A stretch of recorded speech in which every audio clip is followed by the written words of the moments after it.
আসসালামু আলাইকুম সবাইকে। সো আজকে আমরা আছি পদার্থবিজ্ঞান ৫ নাম্বার চ্যাপ্টার। এই চ্যাপ্টার হচ্ছে আমরা আগের মতোই ওয়ান শট এমসিকিউ করব। আমরা বিগত আগের ৩টা চ্যাপ্টার বল, গতি এবং কাজ ক্ষমতা শক্তির ওয়ান শট এমসিকিউগুলো কমপ্লিট করছি। আমরা দেখছি যে বোর্ডের ১ থেকে ১৫০ এমসিকিউগুলোকে কীভাবে আমরা ৩০ থেকে ৪০টার মধ্যে নিয়ে আসছি, ৫ থেকে ৬টা টাইপ করে খুব সুন্দরভাবে অ্যানালাইসিস করছি। অ্যান্ড এই শর্ট টাইমে তোমার এই সময় এর উপর বেস্ট প্রিপারেশন হইতে পারে না। তো তোমাদের যাদের এমসিকিউতে খুব বেশি সমস্যা তারা এইটা কন্টিনিউ করতে পারো। এখানে হবে কি, কম এমসিকিউর মধ্যে তোমার maximum type and maximum MCQ তোমার কমপ্লিট হয়ে যাবে। আমরা পদার্থবিজ্ঞান পুরো বইটাকে আমরা এরকম টাইপ ভিত্তিকভাবে প্রত্যেকটা চ্যাপ্টারকে ভাগ করব। প্রত্যেকটা চ্যাপ্টারে ৩০ থেকে ৩৫টা বা ৪০টার মতো এমসিকিউ আমরা দিব। ওইগুলো যদি ভালোভাবে প্র্যাকটিস করে যাও, লিটারালি তোমার বাকি যে কোনো ম্যাথে তুমি খুব ভালোভাবে অ্যাপ্রোচ করতে পারবা। সো আমরা আজকে সিমিলারলি এখানে হচ্ছে 5th চ্যাপ্টারে, যেটা হচ্ছে আমাদের এই চ্যাপ্টারে আমরা কি করছি যে আমরা 7টা টাইপে ভাগ করছি অ্যান্ড মাত্র 32টার মতো কোয়েশ্চেন আছে, এমসিকিউ আছে। এমসিকিউ সলভ করতে পারলে আমাদের এই চ্যাপ্টারের কোনো উইকনেস থাকবে না। প্রত্যেকটা টাইপ ধরবো, কোনটায় কি ফর্মুলা ইউজ করবা, কীভাবে ইউজ করবা, কোন শর্ট ট্রিক্স ইউজ করবা, সবগুলো আমি বলে দিব। ঠিক আছে, তো শুরু করো। আজকে আমাদের এখানে প্রথম যে টাইপ আছে চাপের বেসিক ফর্মুলা থেকে তোমার সবসময় কিছু এমসিকিউ থাকে। আচ্ছা ভাই, তাহলে চাপের বেসিক ফর্মুলা কয়টা? চাপের বেসিক ফর্মুলা হচ্ছে তোমার 2টা। কি কি ফর্মুলা আছে? যে আমাদের পি ইকুয়াল টু কত, বেসিক ফর্মুলা এফ বাই এ, এইটা। আবার পি ইকুয়াল টু কত, এইচ রো জি। এই দুইটা ফর্মুলা ইউজ করে আমি যে কোনো ম্যাথ করতে পারবো। তাহলে এই দুইটা ফর্মুলা যদি জানো, তাহলে তোমার এখান থেকে প্রতি বছরই কোশ্চেন থাকে। কোশ্চেনগুলো হয়ে গেল না, আমরা অ্যাপ্রোচ করি সামনে। এখানে বলছে যে এত সেন্টিমিটার কিউ আয়তনের পানির ভর কত। খুবই ইম্পর্ট্যান্ট একটা কোয়েশ্চেন। এখন তোমরা যারা জানো না তাদেরকে একটু বলে দিই, পানির যে ঘনত্ব আছে সেটাকে যদি তুমি লেখো তাহলে সেটা হয় 1000 KG per metre cube. 1000 KG per metre cube মানে কি ভাইয়া? প্রতি মিটার কিউ আয়তনের পানির ওজন হচ্ছে 1000 কেজি। আর এটাকে যদি তুমি গ্রাম পার সিসিতে নাও তাহলে পাবা 1 gram per cubic centimetre. Cubic centimetre CM metre cube বলতে পারো, বা এটাকে সিসিও বলতে পারো। কিউবিক সেন্টিমিটার যেই কথা, সিসি একই কথা। হ্যাঁ, এইগুলা একটু প্র্যাকটিস করতে করতে তোমাদের একগুলা নিয়ে কনফিউশন চলে যাবে। সো 1 গ্রাম পার সিসি মানে কি ভাইয়া? এটা মানে কি, যে পানির ঘনত্ব মানে হচ্ছে 1 সেন্টিমিটার কিউ এর ভর। এর ভর কত? আমাদের 1 গ্রাম। ঠিক আছে, তাহলে বলো তো এখানে কত সেন্টিমিটার কিউ আছে? 20 সেন্টিমিটার কিউ আয়তনে পানির ভর কত হবে ভাই? তাহলে 20 গ্রাম হবে না? বুঝছো ব্যাপারটা? খুবই ইজি না? সো আমাদের ওই যে বেসিক জিনিসগুলো যদি আমরা জানি তাহলে খুব ভালোভাবে এটাকে অ্যাপ্রোচ করা যাবে। সমুদ্রে 210 মিটার গভীরতায় চাপের পরিমাণ কত হবে? ঠিক আছে, সো এখানে দেখো আমাকে চাপের দুইটা ফর্মুলা আছে। একটা হলো P equal to H F, P equal to F by A, আর P equal to H rho G. এটা কখন ইউজ করবা? যখন কোনো তরল থাকবে, কোনো তরল বা বায়বীয় পদার্থ।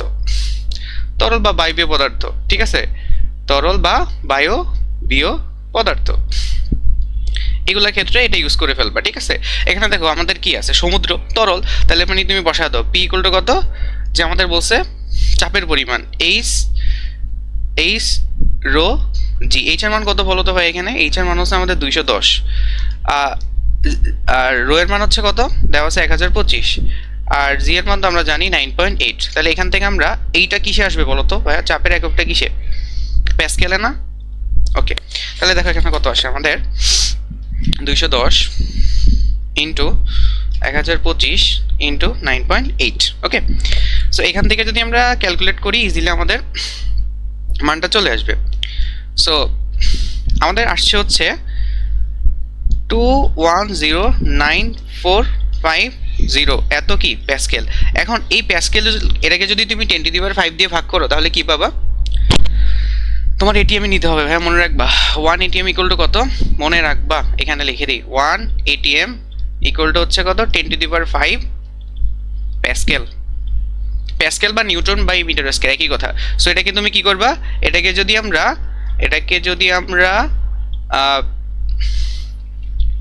একটু ভুল লিখছি,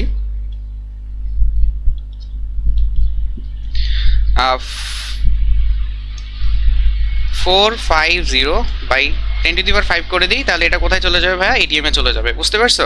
কারণ কি তোমার এটিএম বড় না, সো তুমি কি করবা? 10⁵ দিয়ে ভাগ করে দিবা। ভাগ হচ্ছে আমাদের কত? 10⁵। সো কত আসে আমাদের? 10⁵ দিয়ে করলে 3 5 21 পয়েন্ট সামথিং। ঠিক আছে, সো 21.09 আসতেছে, তাই না? 210 ওকে, সো এখানে যদি আমরা বলি যে 21.0945 এত কত আসে, এটিএম আসে। তাহলে এই এটিএম এর কাছাকাছি কোনটা আছে তোমার বলো তো? কাছাকাছি মান আছে হচ্ছে তোমার এইটাই কাছাকাছি মান আছে। তাহলে অ্যান্সার কোনটা হবে বলো? অ্যান্সার হবে তোমার এইটা, ঠিক আছে? বুঝতে পারছো? ওকে, তো নেক্সট আমরা যাই। আমাদের পরবর্তীতে আছে সিমিলার টাইপের ম্যাথ, যে নির্দিষ্ট ঘনত্বের তরলের গভীরতা 3 মিটার থেকে 9 মিটার করলে চাপ কত গুণ হবে? তাহলে চাপের ফর্মুলা কি আমরা বলছি, তরল থাকলে রো ইকুয়াল টু কত, সরি, যে আমাদের পি ইকুয়াল টু কত, H rho G. P equal to কত, এইচ রো জি। এখন বলো তো এই জি তোমার কি, জিও তোমার কনস্ট্যান্ট, তারপরে রো সেটাও তো কনস্ট্যান্ট, অভিকর্ষ ত্বরণ, এমন তরলটা তুমি চেঞ্জ করো নাই, তাহলে তরল কনস্ট্যান্ট। তাহলে পি কার উপর ডিপেন্ড করে? পি সমানুপাতিক কত, এইচ, মানে পি চাপটা গভীরতার উপর ডিপেন্ড করে। এখন তুমি গভীরতা 3 গুণ থেকে কত গুণ, 3 থেকে তুমি কত করছো, 9 করছো, 9 করছো, তাহলে চাপ কতটুকু হবে? তাহলে তুমি বাড়াইছো কত গুণ, বাড়াইছো হচ্ছে 3 গুণ। কত গুণ বাড়াইছো? 3 গুণ। তাহলে তুমি এইচ যদি 3 গুণ বাড়াও, পিও 3 গুণ বাড়বে, কারণ সমানুপাতিক। তাহলে অ্যান্সার হবে কোনটা বলো তো? যে যেহেতু আমি 3 মিটার থেকে 9 মিটার করছি, 3 গুণ বাড়াইছি, তাহলে চাপও আমাদের কত গুণ হবে? 3 গুণ হবে।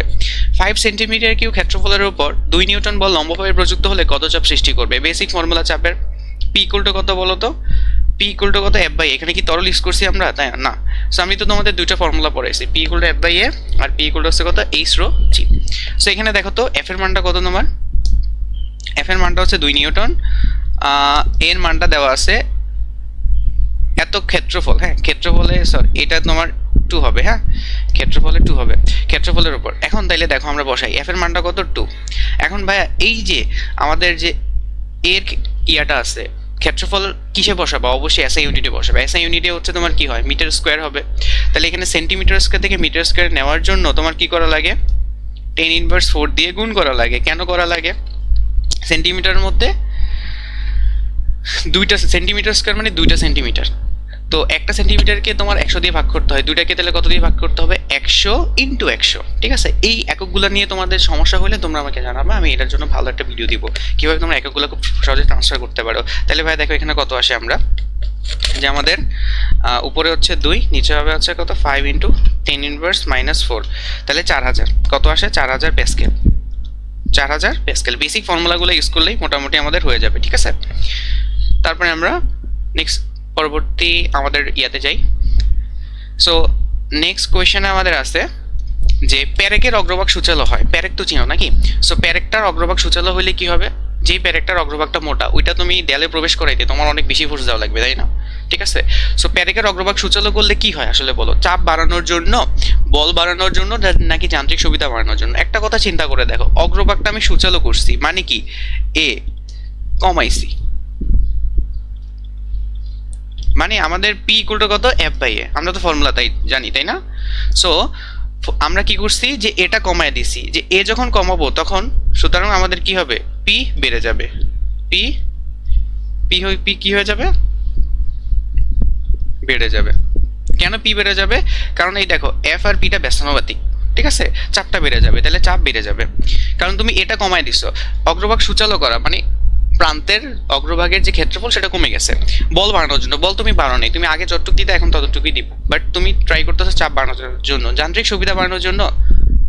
অবভিয়াসলি তোমার যান্ত্রিক সুবিধা হচ্ছে না, তুমি যে তোমার যে ইন্টেনশন ছিল যে এটাকে দেয়ালের মধ্যে প্রবেশ করানো, সেটা তুমি খুব সহজে করতে পারতেছো আগের থেকে, সেম বলে। তাহলে অ্যান্সার কি হবে ভাইয়া বলো? 1 আর 3। নিউটন পার মিটার স্কয়ার কোনটির একক? এটা খুবই, এটা থেকে তোমার সবসময় একটা কোশ্চেন থাকবে, তোমরা এবারেও একটা কোশ্চেন পাইতে পারো। So newton per metre square, বা এটাকে আরেকটা নাম আছে সেটা জেনে রাখো, সেটা হচ্ছে প্যাসকেল। চাপ যেই কথা, পীড়ন একই কথা, চাপ পীড়ন স্থিতিস্থাপক গুণাঙ্ক তিনটাই হবে, ঠিক আছে? অ্যান্সার কোনটা? তিনটা। চাপ আর পীড়ন একই কথা, মাথায় রাখবা সবসময়। তোমরা যারা ডিটেলসে পড়ছো তারা তো জানো, এখন তো ডিটেলসে পড়ার টাইম নেই, সো আমি তোমাদের জাস্ট মনে রাখার জন্য যেভাবে মনে রাখতে পারো ওইটাই, চাপ পীড়ন একই কথা, ঠিক আছে?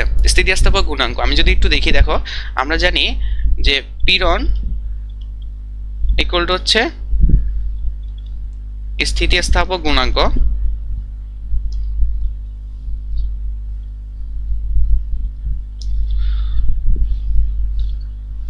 ইন্টু বিকৃতি। তোমরা যারা এই ইয়াটা পড়ছো তারা তো জানো, ঠিক আছে? বিকৃতি, ওকে। সো এটা বিকৃতির কোনো, এটার কোনো কি নাই, একক নাই, একক নাই, একক আছে নাই, তাহলে পীড়নের যেই ইয়াটা হবে, এককটা হবে, স্থিতিস্থাপক গুণকের সেম এককটা হইতে হবে না, কারণ আমরা কি জানি লেফট হ্যান্ড সাইডে যা থাকবে রাইট হ্যান্ড সাইডে তাই থাকতে হবে, তাই তো? সো যেহেতু বিকৃতির কোনো একক নাই, তাহলে স্থিতিস্থাপক গুণকের একক পীড়নের এককটা সেম হবে, আর পীড়ন ও চাপও সেম, তাহলে আমাদের অ্যান্সার কোনটা ভাই? তিনোটা। বুঝা গেছে? মনে থাকবে যে যেহেতু পীড়ন ইকুয়াল টু হচ্ছে স্থিতিস্থাপক গুণাঙ্ক ইন্টু বিকৃতি, বিকৃতির যেহেতু একক নাই, সো পীড়নের এককটাই স্থিতিস্থাপক গুণাঙ্কের একক থাকতে হবে, কারণ লেফট হ্যান্ড সাইডে যা থাকে রাইট হ্যান্ড সাইডে তো তাই থাকা লাগবে, তাই না? সব সমান হলে তো তখন আমরা বলি যে left hand side equal to right hand side.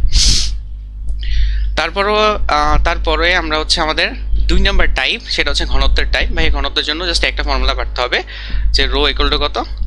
M by V. ঠিক আছে, রো ইকুয়াল টু কত? M by V. আচ্ছা, সো এম এককটা কি হবে ভাই? কেজি পার মিটার কিউব, মানে ভরের এককটা হবে কেজিতে আর ভির এককটা হবে হচ্ছে মিটার কিউতে, যে এসআই ইউনিট আমরা সবসময় যেটা ইউজ করি। সো এখানে বলছে 1 কেজি পানিতে তুমি 250 গ্রাম লবণ গুলে দিলে আয়তন হলো 1200 সেন্টিমিটার কিউব, পানি ঘনত্ব কত হবে? ওকে, সো দেখো তুমি একটা কাজ করছো, পানির মধ্যে লবণ মিশাই দিচ্ছ, তাহলে অবভিয়াসলি পানি ঘনত্ব বেড়ে যাবে না?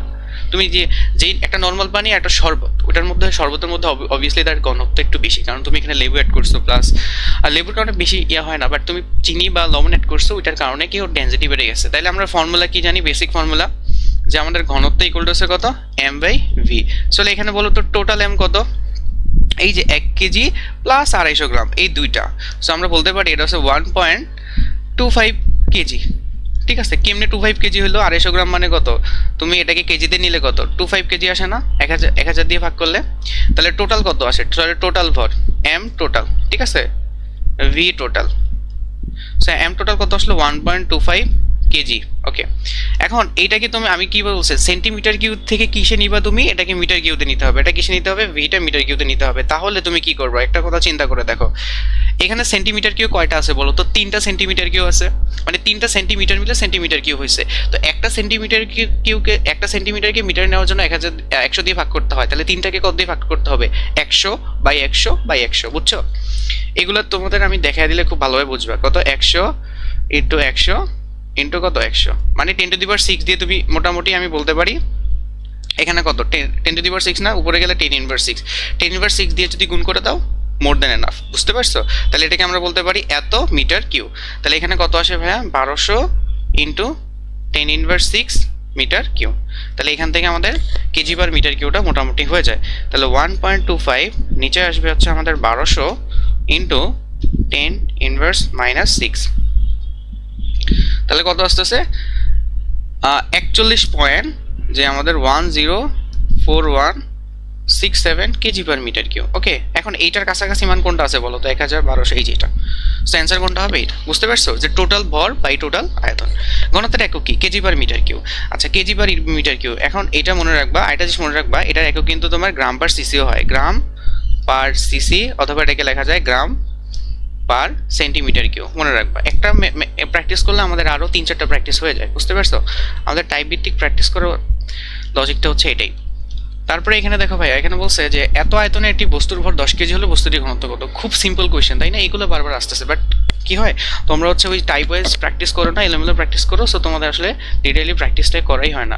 সো রো ইকুয়াল টু কত? M by V. বসায় দাও। এম এর মান কত ভাই এখানে বলো তো? এম এর মান হচ্ছে আমাদের 10, আর ভিটা কত? এই যে মিটার কিউ দেওয়াই আছে, তাহলে আর কোনো টেনশন নেই, এত মিটার কিউ। তাহলে 10 বাই 0.5 কত? 10 বাই 0.5, অবভিয়াসলি 20 হবে, তাই না? তাহলে 20 কেজি পার মিটার কিউ কত আসে? 20 কেজি পার মিটার কিউ।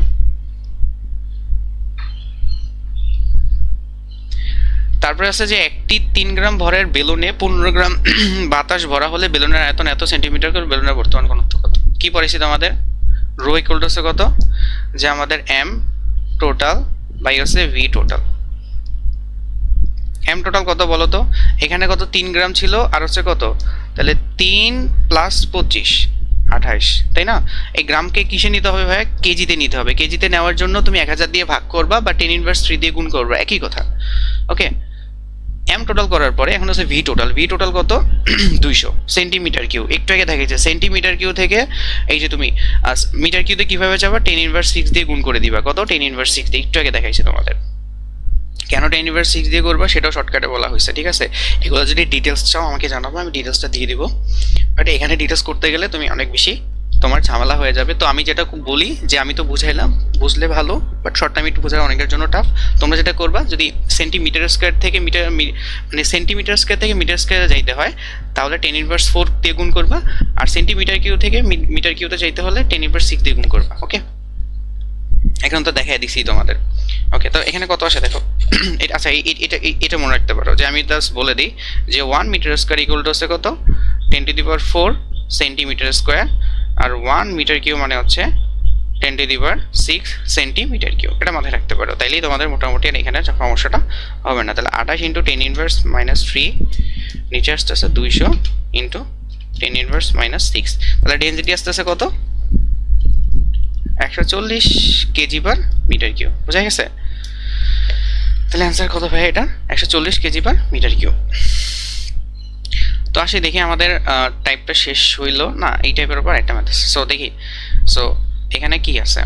তো আমাকে বলছে যে বস্তুর ঘনত্ব কি কি বিষয়ের উপর ডিপেন্ড করে, খুব কনসেপ্টের উপর এগুলা। সো যাদের কনসেপ্ট ক্লিয়ার আছে তারা তো বুঝবা, না বুঝলেও সমস্যা নেই, বুঝাই দিব। সো বস্তুর ঘনত্ব কি কি বিষয়ের উপর ডিপেন্ড করে, বস্তুর উপাদান কি ভাইয়া? ধরো যে আমি বললাম লোহা, এটা একটা উপাদানে তৈরি। আমি যদি বললাম হচ্ছে ধরো পারদ, এটা আরেকটা উপাদানে তৈরি। আমি বললাম পানি, এটা আরেকটা উপাদানে তৈরি। তো প্রত্যেকের কিন্তু ইন্ডিভিজুয়াল ঘনত্ব আছে কিনা? এটা লোহার ঘনত্ব আলাদা, পারদের ঘনত্ব আলাদা, কাঠের ঘনত্ব আলাদা। সো আমি বলবো যে এটা উপাদানের উপর অবভিয়াসলি ডিপেন্ড করে। ওকে, সো এটা রাইট। বস্তুর দৈর্ঘ্যের উপর কেন ডিপেন্ড করবে? আমাকে একটা কথা বলো তো, আমি যদি বললাম যে ধরো একটা লোহার তো ঘনত্ব আছে, লোহার ঘনত্ব কত? লোহার ঘনত্ব মোটামুটি আমরা যদি বলি যে 7800 কেজি পার মিটার কিউ, তাই না? তো যদি আমি বলি 1 মিটার লোহার ঘনত্ব এত, 100 মিটার লোহার ঘনত্ব কি আলাদা হবে? না, সবার ঘনত্ব তো সেম। ছোট হোক বড় হোক সব লোহার ঘনত্ব কিন্তু সেম। তাহলে মানে দৈর্ঘ্যের উপর ডিপেন্ড করে না। এলিমিনেট করতে পারলে কিন্তু তোমার রেজাল্ট হয়ে গেছে। তাপমাত্রার উপর ডিপেন্ড করে, ইয়েস, তাপমাত্রার উপর ডিপেন্ড করে। তুমি যখন কোনো কিছুতে তাপ দাও তখন তার আয়তনটা বেড়ে যায় না? সো আয়তন বেড়ে গেলে দেখো তো আমরা কি জানি যে রো ইকুয়াল টু কত হচ্ছে m/v। সো তোমার ভর কিন্তু বাড়ে না, বাট আয়তনটা বাড়ে কমে। সো আয়তন বেড়ে গেলে ঘনত্ব কমে যাবে না? যেহেতু আমাদের রো আর হচ্ছে ভির সম্পর্কটা কেমন, ব্যস্তানুপাতিক সম্পর্ক, তাহলে অবভিয়াসলি তাপমাত্রার উপর ডিপেন্ড করে। বুঝছো? সো এটা অ্যান্সার হবে কত, 1 আর 3। তারপরে বলছে যে তরলের চাপ ওই যে আমাদের ওই ফর্মুলা দিয়ে হয়ে যাবে, আমরা করে ফেলি, সমস্যা নেই। 1 সিসি কেরোসিনের ভর এত, কেরোসিনে এত সেন্টিমিটার গভীরে চাপ কত। ওকে, তাহলে চাপের ফর্মুলা কিভাবে বলো, যে চাপ যদি আমরা বলছি তরল থাকলে পি ইকুয়াল টু কত, এইচ রো জি। এইচ এর মান হচ্ছে কত, 50 সেন্টিমিটার। 50 সেন্টিমিটারকে কিসে নিবা ভাই, মিটারে নিবা। তাহলে আমরা বলতে পারি 0.5 মিটার। কত, 0.5 মিটার। এটা হচ্ছে আমাদের কার মান, এইচ এর মান। এটা হচ্ছে আমাদের ভি দেওয়া আছে, এটা হচ্ছে আমাদের কত, এম দেওয়া আছে, মানে আয়তন আর ভর দেওয়া আছে। তাহলে ঘনত্বটা বের করে নিই আমরা। ঘনত্ব ইকুয়াল টু কত, এম বাই কত, ভি। ওকে, সো তোমাদের এখানে একটা শর্টকাট পড়ে দেখো, 0.8 গ্রাম আর ভির মান হচ্ছে 1 সিসি। ঠিক আছে, তাহলে এখান থেকে আমরা যেটা করতে পারি সেটা হচ্ছে 0.8 গ্রাম পার সিসি। সো এখানে গ্রাম পার সিসি হয়ে গেছে না? সো দেখো এখন তোমাকে ফাইনালি কিসে নিতে হবে, এটাকে নিতে হবে কেজি পার মিটার কিউ। আমি তোমাদের বলছি যে মনে রাখবা যে 1 তুমি, আচ্ছা এটাকে কেটে দিই আমরা, এটা কেজি পার মিটার কিউতে নেওয়ার জন্য জাস্ট 1000 দিয়ে গুণ করবা, কোনো দিকে তাকাবো না। কত দিয়ে গুণ করবা, 1000। তাহলে কত হবে, 800 কেজি পার মিটার কিউ। বুঝা গেছে? তুমি কি করবা, গ্রাম পার সিসি বা গ্রাম পার মিটার কিউ যেটি থাকুক, তুমি 1000 দিয়ে গুণ করলে ওটা কিসে চলে যাবে, কেজি পার মিটার কিউতে চলে যাবে। তো এইভাবে মনে রাখতে পারো যে 1 গ্রাম পার সিসি, এটাকে তুমি যে 1 গ্রাম বাই সিসি ইকুয়াল টু কত, 1000 কেজি পার মিটার কিউব। ঠিক আছে, এটা মনে রাখতে পারলে তোমার কি হবে, তুমি এমসিকিউগুলোতে ভালো একটা অ্যাপ্রোচ করতে পারবা। বুঝা গেছে? মনে রাখবা শর্ট ট্রিক্স। ঠিক আছে, তাহলে এখানে ফর্মুলার এখানে বসায় দাও। তাহলে কত আসছে তোমার বলো তো? তাহলে এখানে তোমার আসছে 800। আচ্ছা এটা হচ্ছে কত, 0.5, রো হচ্ছে 800, 9.8। তাহলে কত আসে দেখো তো, 0.5 800 ইন্টু 9.8। সো আমাদের আসতে আছে 1920 প্যাসকেল। তাহলে কত আসছে এটা বোঝা গেছে। সো এখানে তোমাদের কিছু যে শর্ট ট্রিক্সগুলো শেখানো হয়েছে এগুলো একটু মাথায় রাখবে, ঠিক আছে। যেমন প্রিভিয়াস আগেরটার মধ্যে হচ্ছে আমরা কিছু ফর্মুলাগুলো দেখছিলাম, এগুলো একটু মাথায় রাখবা যে এগুলা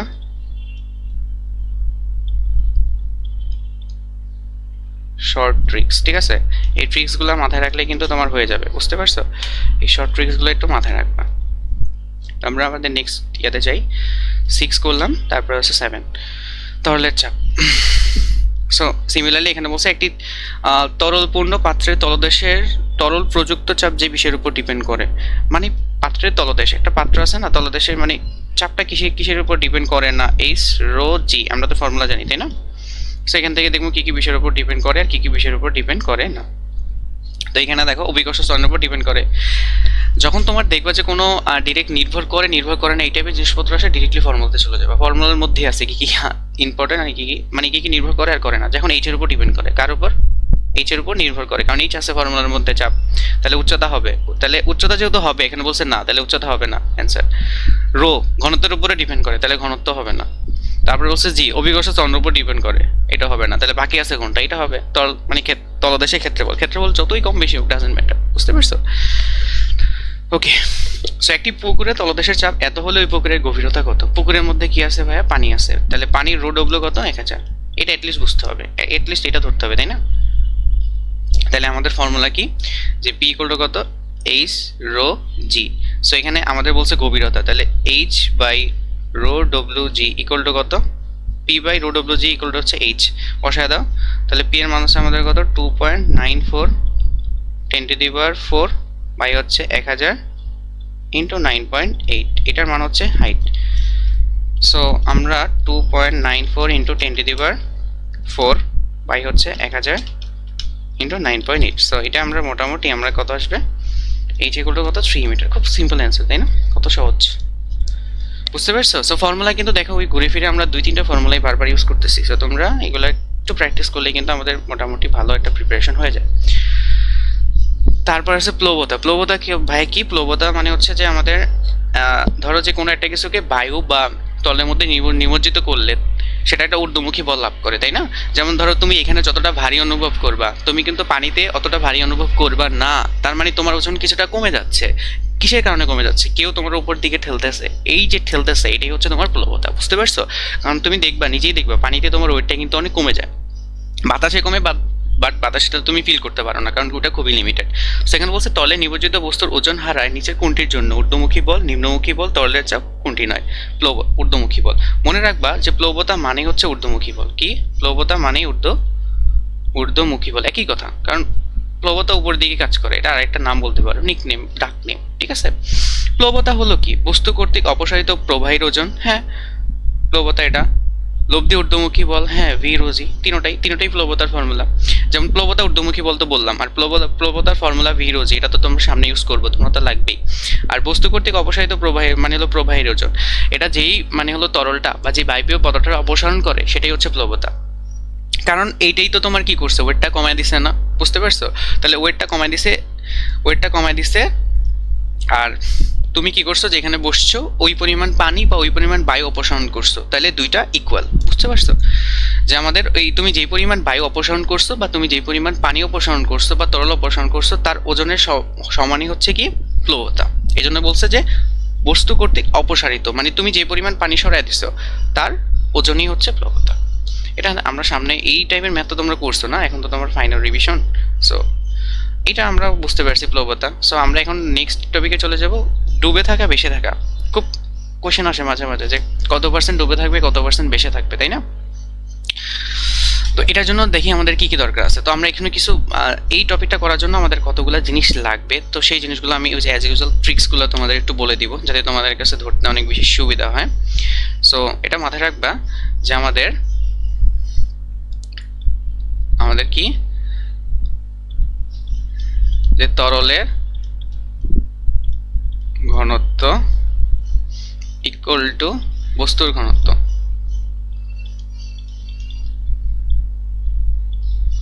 মানে তরলের ঘনত্ব আর বস্তুর ঘনত্ব যদি সমান হয়ে যায় তাহলে কি নিমজ্জিত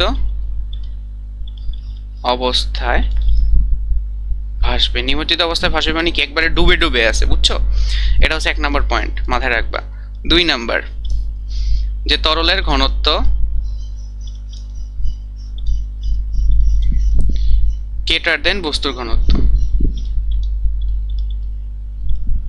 তরলের ঘনত্ব যদি বস্তুর ঘনত্ব থেকে বেশি হয়, তাহলে মানে তরলটা বেশি, বস্তুটা বেশি, মানে কম ঘন আর কি, তাহলে সেখানে আমাদের বেশি থাকবে। কি থাকবে? বেশি থাকবে। আর তাহলে ডুবে থাকবে কখন? ডুবে যাবে যদি তরলের ঘনত্ব বস্তুর ঘনত্ব থেকে, মানে তরলের ঘনত্ব থেকে বস্তুর ঘনত্বটা বেশি হয়। তাহলে এই ট্রিক্সটা যদি আমি মনে রাখতে পারি, আমাদের কি এই টপিকের সমস্যার কথা বলো, এইটা হচ্ছে আমাদের এখানে ট্রিক্স। এই ট্রিক্সটা আমি একটু মাথায় রাখবো। ওকে, এখন আসা যায় আমরা মেন ইয়ার মধ্যে চলে যাই। ওকে, সো আমাকে বলছে যে পানি ও কেরোসিনের ঘনত্ব অনুপাত হচ্ছে 5:4। কোনো বস্তু পানিতে নিমজ্জিত অবস্থায়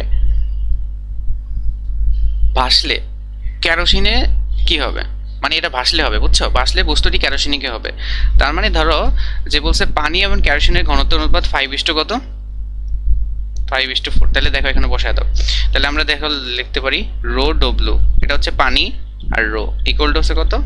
5/4। তাহলে আমরা রো ইকুয়াল টু কত হবে বলো তো ভাই? রো ডব্লু ইন্টু 4, নিচে আসবে 5, আর এখানে চলো নিয়ে গেলাম কত? রো। তাহলে রো এর মানটা কত বলো তো? এখান থেকে কি বের করা যায় না যে 1000 ইন্টু 4/5 ইকুয়াল টু হচ্ছে রো। তাহলে দেখো রো এর মানটা কত আসে? রো এর মানটা কিন্তু চলে আসে 800 কেজি পার মিটার কিউব। বুঝতে পারছো? এই পানিটা বসে আমরা রোডটা বের করছি। এটা কার? এটা হচ্ছে তোমার কেরোসিন। কেরোসিনের ঘনত্বটা বের করে নিলাম। এখন বলছে যে কোনো একটি বস্তু পানিতে নিমজ্জিত অবস্থায় ভাসে। আমি বলছি কি, এই দেখো নিমজ্জিত অবস্থায় ভাসলে কি হবে? নিমজ্জিত অবস্থায় ভাসলে তরলের ঘনত্ব আর বস্তুর ঘনত্ব সমান হবে, মাথায় রাখবো সবসময়। সো তাহলে এখানে যেহেতু বস্তুটি, তাহলে বস্তুর ঘনত্ব কত? তাহলে বস্তুর ঘনত্ব, সুতরাং বস্তুর ঘনত্ব কত হবে বলো তো? বস্তুর ঘনত্ব হবে হচ্ছে 1000 কেজি পার মিটার। এখন বলো এই বস্তুর ঘনত্ব বেশি নাকি কেরোসিনের ঘনত্ব বেশি? বস্তুর ঘনত্ব বেশি। তাহলে বস্তুর ঘনত্ব যদি বেশি, আমরা বলছি যে ডুবে যাবে কখন? যখন আমাদের বস্তুর ঘনত্বটা বেশি হবে। তাহলে এই কন্ডিশন, কোন কন্ডিশন? বস্তুর ঘনত্ব বেশি। তাহলে সম্পূর্ণ বেশি থাকবে, এটা হবে না। আংশিক নিমজ্জিত অবস্থায় ভাসবে, এটাও না। নিমজ্জিত অবস্থায় ভাসবে, এটাও না। সম্পূর্ণ ডুবে যাবে। যেহেতু বস্তুর ঘনত্ব বেশি না, বস্তুর ঘনত্ব বেশি, তাহলে সম্পূর্ণ কি হয়ে যাবে? ডুবে যাবে। বোঝা গেছে ব্যাপারটা? এই বেসিক ফর্মুলাটা মনে রাখলে এখানে কোনো সমস্যা নেই। ওকে, সো তারপরে বলছে দেখো কর্কের ঘনত্ব এত কেজি পার মিটার কিউব হলে পানিতে ভাসিত শতকরা কত অংশ ডুবে থাকবে। এটার জন্য তোমাদের একটা শর্টকাট, আমি এখানে একটা শর্টকাট সিরিজ দিছি, আমাদের ভিডিওতে গেলেই তুমি দেখতে পারবা, চ্যানেলে গেলেই দেখতে পারো, শর্টকাট সিরিজ আছে, ওইখানে দেখবা যে ডুবে থাকা নামে একটা টপিক আছে। এই টাইপের ম্যাথগুলো তুমি যদি ম্যানুয়ালি করতে চাও তোমার কিন্তু 2 থেকে 3 মিনিট লাগবে, বাট আমি শর্টকাটে 10 সেকেন্ডের মধ্যে করবো এটা, ঠিক আছে? অ্যান্ড এটা কীভাবে করতেছি এটা বলে দিব, বাট যদি তুমি ট্রিক্সটা মানে মেনলি কীভাবে আসছে সেটা দেখতে চাইলে ভিডিওটা দেখতে পারো। সো কর্কের ঘনত্ব মনে রাখবা যে আমাদের ডুবে যাবে ইকুয়াল টু কত হবে জানো? ডুবে যাবে ইকুয়াল টু হবে হচ্ছে তোমার, নিচে বসবে তরলের ঘনত্ব, উপরে হবে কি? বস্তুর ঘনত্ব ইন্টু 100%। এটা হলো কি? আবার সেই শর্টকাট।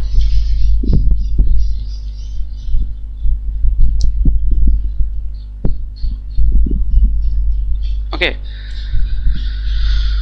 বুঝতে পারছো? আবার এটা কি হবে? এটা শর্টকাট। ওকে, এখন তাহলে এখানে তরলের ঘনত্ব কত? পানি না 1000। কর্কের ঘনত্ব কত?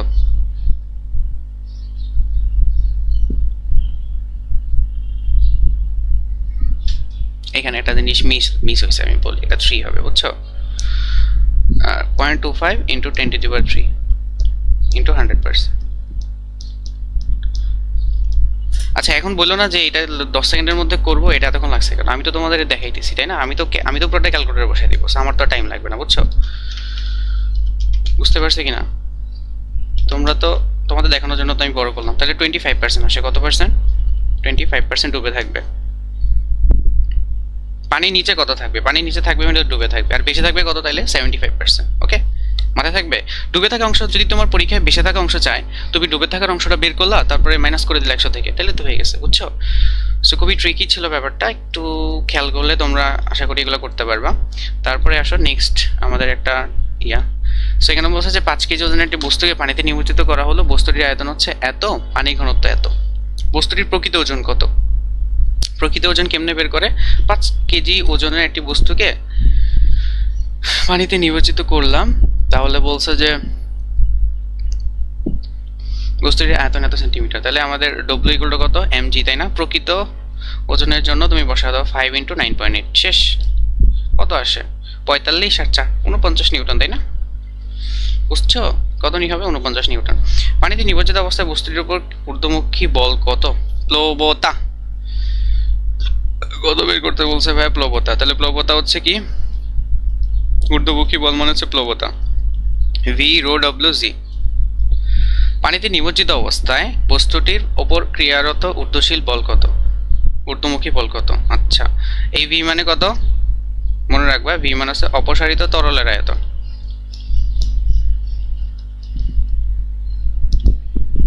এখানে অপসারিত তরলের আয়তন কতটুকু বলো তো? কারণ যেহেতু পুরোটা নিমজ্জিত করছে, বস্তুর আয়তনের সমান। ওকে, তাহলে বস্তুর আয়তন কত? আমরা বস্তুর আয়তন দেওয়া আছে 500, মানে যেহেতু পুরোটা নিমজ্জিত করছে তাহলে টোটাল আয়তন হবে না, কারণ পুরাটা বস্তুই তো পানিকে অপসারণ করছে, তাহলে কত? 500 সেন্টিমিটার কিউব। ওকে, সো ভিটাকে আমরা বলতেছি 500 সেন্টিমিটার কিউব। তোমাকে কিসে নিতে হবে বলছিলাম? মিটার কিউতে। তাহলে কত দিয়ে গুণ করবা? 10⁻6 মিটার কিউব, শেষ। ওকে, তাহলে 500 × 10⁻6। পানির ঘনত্ব কত? 1000। রো এর মান হচ্ছে কত? 9.8। বুঝা গেছে? এর থেকে আর সহজ করে করার কোনো ওয়ে আছে বলো? সো এখানে আমাদের কত আসে? 500 × 10⁻⁻6 × 1000 × 9.8। সো কত আসে এখানে আমাদের? 4.9 নিউটন।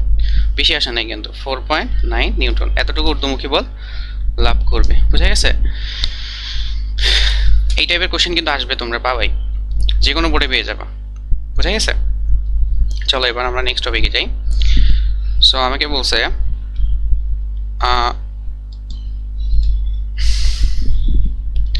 10 কেজি ওজনের কোনো বস্তুর আয়তন এত, বস্তুটি পানিতে কি অবস্থা থাকবে? ঘনত্ব বের করলেই সব বলা যাবে। পানি ঘনত্ব হচ্ছে 1000, আমরা জানি। সে রো ডব্লিউ হচ্ছে কত? 1000 কেজি পার মিটার কিউব। এখানে বলছে 10 কেজি ওজনের বস্তুর আয়তন এত মিটার কিউব। সো এটা হচ্ছে তোমার এম আর এটা হচ্ছে তোমার ভি। সো এটার রোটা বের করে ফেলি আমাদের, যে m/v। সো আমাদের m/v করলে কত আসে ভাইয়া? সো 10 ভাগ হচ্ছে 0.01, আলটিমেটলি 1000ই আসে। তাহলে সমান হলে কি হচ্ছিলাম? এইটাও 1000। তাহলে আমাদের বলছিলাম কি? Rho W equal to rho. তাহলে কি হবে বলো তো? তলদেশে স্থির থাকবে না, সম্পূর্ণ নিমজ্জিত অবস্থায় থাকবে, আংশিক নিমজ্জিত অবস্থায় থাকবে, সম্পূর্ণ বেশে থাকবে। দ্যাটস রং। পানি তলদেশে স্থির হবে না, দ্যাটস রং। আংশিক না, সম্পূর্ণ নিমজ্জিত অবস্থায় ভাসবে, মানে নিমজ্জিত অবস্থায় ভাসবে। বুঝছো?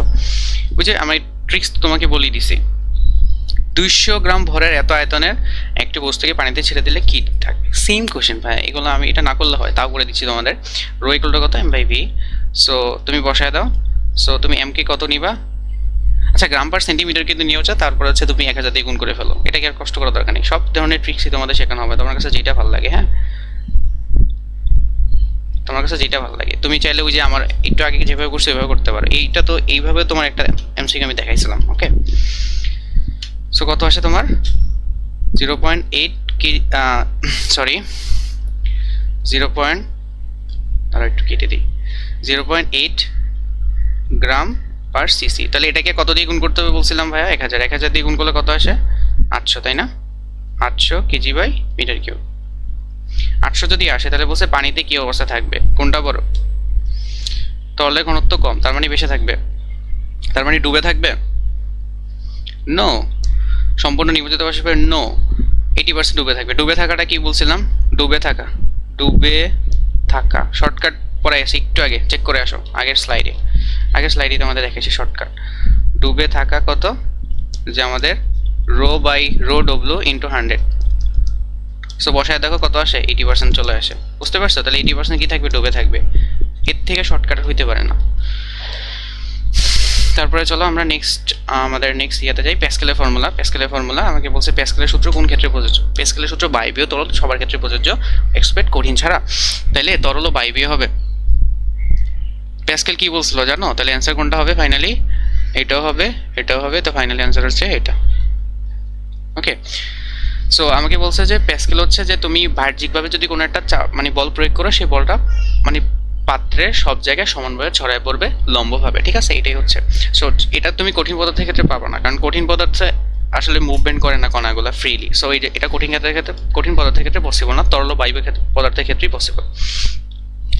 এই তো এই অধ্যায়ের হাইপ ম্যাথ আর কি। একটি হাইড্রোলিক প্রেসের ছোট এবং বড় পিস্টনের ক্ষেত্রফল দেওয়া আছে 10 মিটার স্কোয়ার, এত মিটার স্কোয়ার। ছোট পিস্টনে এত নিউটন বল প্রয়োগ করে বড় পিস্টনে পাওয়া যাবে।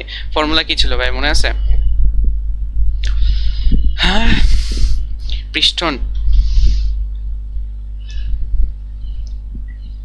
পিস্টনের ম্যাথ মনে আছে কিনা তোমাদের, আই ডোন্ট নো, বাট পিস্টনের ম্যাথগুলো এত মজার।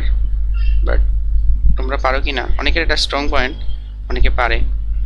সো এটা হচ্ছে তোমার কত, এটা হচ্ছে A1 আর এটা হচ্ছে কত A2। ওকে, সো এখানে তুমি F1 দিলে এখান থেকে তুমি F2 পাবা। ওকে, সো ফর্মুলা কি ভাইয়া? F1 by A1 equal to F2 by A2। Okay, so বসায় দাও এখানে মানগুলা। আমি যদি এখানে মানগুলো বসায় দিই, F1 এর মান কত? তাহলে F1 A2 by A1 into হচ্ছে F2। ওকে, সো আমরা 100 বসায় দিলাম। A2 এর মান কত? এটা হচ্ছে তোমার A1, এটা হচ্ছে A1, এটা হচ্ছে A2। সো A2 এর মান হচ্ছে 350 10।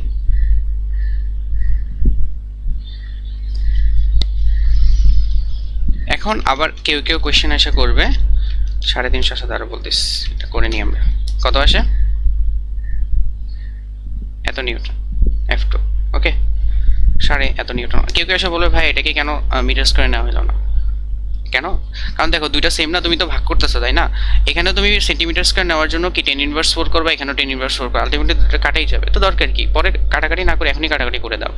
ভাগ করার ক্ষেত্রে যদি সেম তোমার একক থাকে, ওটা এসআই একক না থাকলেও তোমার চলবে। বুঝে গেছে? অনেকে জানো, বাট যারা জানো না তাদের জন্য বলা আর কি। এখানে বলছে বল বৃদ্ধিকরণ নীতি অনুসারে দুটি পিস্টনের ব্যাসার্ধের অনুপাত 1:4 হলে বলের অনুপাতটা কেমন হবে? এই যে একটাকে ফর্মুলাটা পড়ছি, ফর্মুলাটা একটু রিভাইজ করো তো। যে F2, ওকে আমরা সিরিয়ালে যাই যেহেতু সিরিয়ালে বলা আছে। F1 by F2 equal to হচ্ছে কত? A2 by A1। এখন দেখো A2 by A1 equal to কত? পাই ব্যাসার্ধের অনুপাত, ঠিক আছে? আর একটু ভুল লিখছি, না না হ্যাঁ একটু ভুল লিখছি। আরে ভুল তো মানুষেরই হয়, সমস্যা নাই।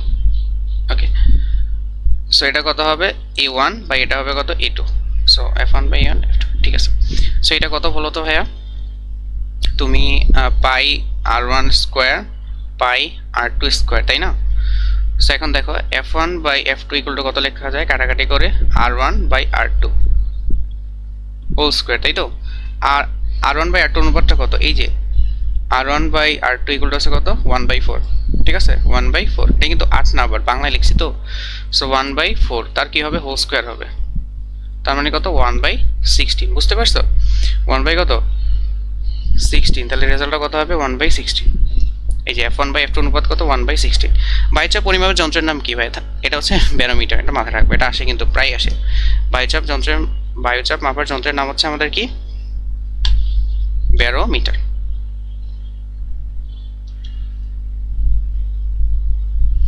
কোন পদার্থের বৃদ্ধির কারণে বাতাসের ঘনত্ব কমে যায়?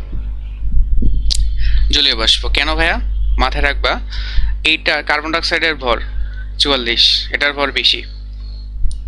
এটা হচ্ছে কত? 32।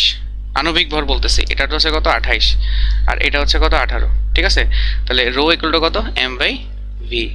সো বাতাসের ঘনত্ব কমে যায়। এখানে ভর সবচেয়ে কম কার? জলীয় বাষ্প না? তো জলীয় বাষ্প বেড়ে গেলে কি হবে?